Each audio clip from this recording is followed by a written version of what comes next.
The Fever's playoff win should have been a celebration, the kind of night fans had been waiting years for. Instead, the spotlight shifted to a bizarre and unnecessary confrontation that left everyone shaking their heads. Odyssey Sims was clutching her shoulder after a hard fall, teammates were rushing to check on her, and the atmosphere should have been one of unity and resilience. But there, in the middle of it all, stood Sophie Cunningham, injured in a bulky leg brace, and simply waiting for her teammate when a league security guard decided to turn a victory into a fiasco. The clip spread like wildfire online.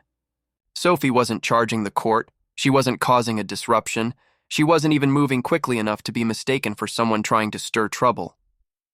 Yet she was treated as though she had crossed a forbidden line, barked at by a guard acting more like an enforcer than an employee tasked with ensuring safety. Fans instantly recognized the absurdity. This wasn't order being maintained, it was harassment dressed up as authority. Sophie's reaction only fueled the conversation. She didn't lash out or lose her cool. She stood firm, gave the kind of sharp glare that's become a trademark of her career, and silently told the world she wasn't going to be intimidated. That moment, her hands on her hips, her leg in a brace, her refusal to move, became an instant rallying cry.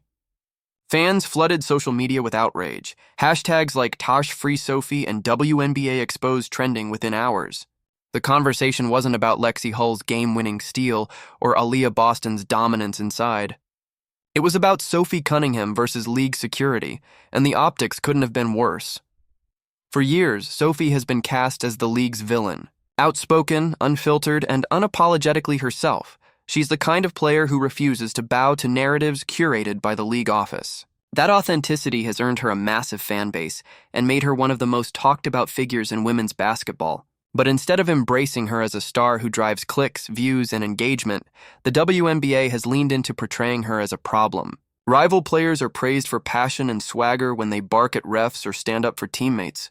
Sophie does the same thing, and suddenly it's seen as arrogance, as antagonism, as grounds for confrontation. That double standard is glaring.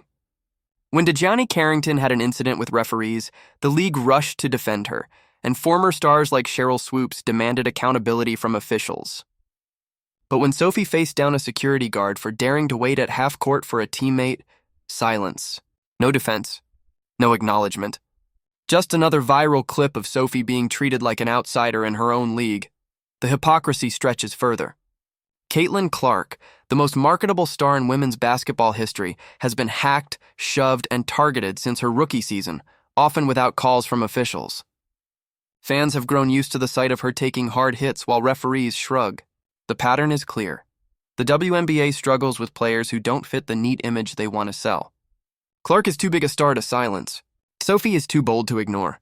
Both have become magnets for controversy not because of what they've done, but because of what the league has failed to do. Protect its players fairly and consistently. And this isn't just about optics. It's about business. Every time the league lets a fiasco overshadow the basketball, it undermines its own credibility. Fans tuning in for the Fever's first playoff win in nearly a decade should have been celebrating Lexi Hull's steal, Kelsey Mitchell's relentless scoring, or Boston's commanding presence in the paint. Instead, they were talking about a mall cop trying to flex on an injured Sophie Cunningham. To casual viewers, many brought into the sport because of Clark's stardom. It looked petty, it looked unprofessional, and it reinforced the idea that the WNBA can't get out of its own way.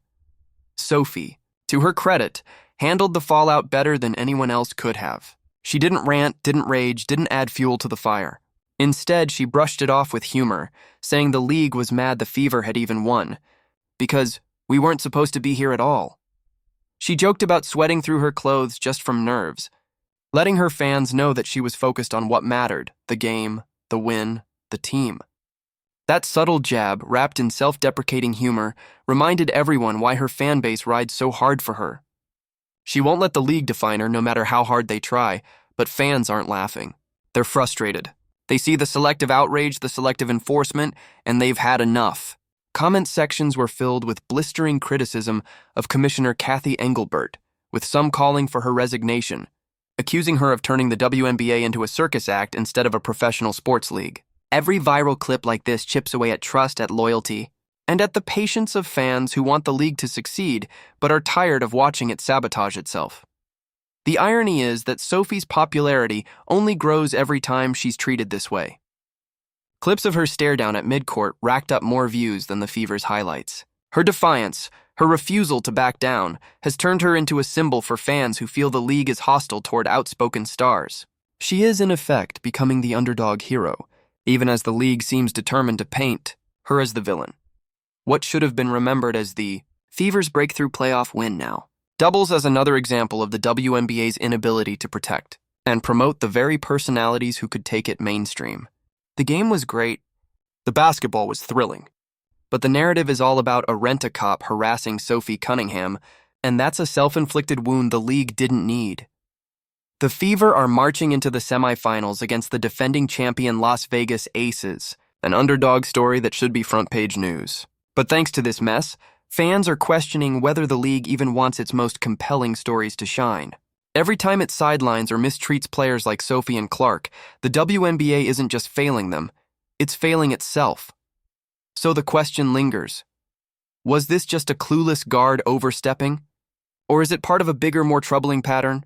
Fans think they know the answer. Sophie Cunningham, standing there in her brace, proved again that she won't be silenced. But the fact that she had to prove it at all says more about the WNBA's problems than it does about her. Do you think Sophie was unfairly singled out by the league? Or is this just another case of the WNBA showing its double standards? Let us know in the comments. Don't forget to like, subscribe, and hit that notification bell so you don't miss what's next.